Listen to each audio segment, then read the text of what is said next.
this is the second book you've written together, right?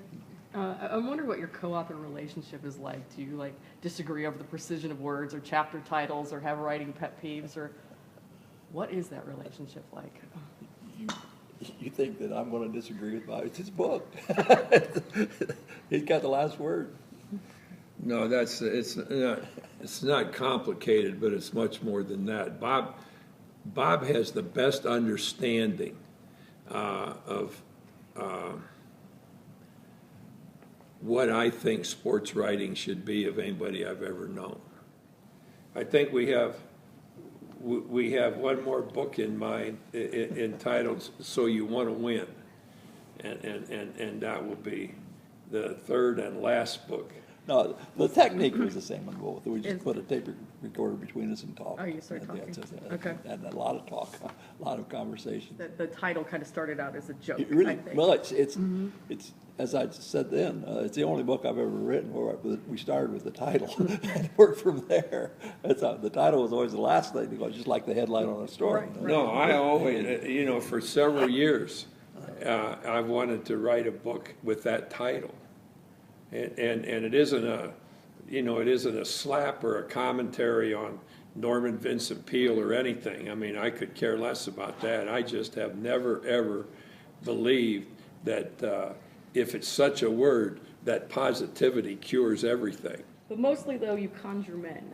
So I want to know, do you think women are not as good at booting people in the ass as No. I'll tell you a great story about that. I taught a class for years at Indiana. It was a nickel-dime class, but it always had 90 people in it, I suppose. I think they had to be a junior to take the course. I was the only coach, football or basketball, in the Big Ten for years and years that taught a class because I enjoyed it, and I enjoyed doing some things with these kids that were basically not part of the athletic program. And very quickly, I learned that at least women at that age, say between 20 and 22, were far advanced in terms of knowing how to go about things, being sharp and attentive, far better than the boys of that age. The girls were every class I had, somebody would I would point to somebody and say, "Get up and talk," and that's all. That's it. And the girls would be but every time I did that, what would happen would be something like this. Well, my name is Susan Smith, and I'm from Elkhart, Indiana, and I'd ask a boy to get up and speak after that.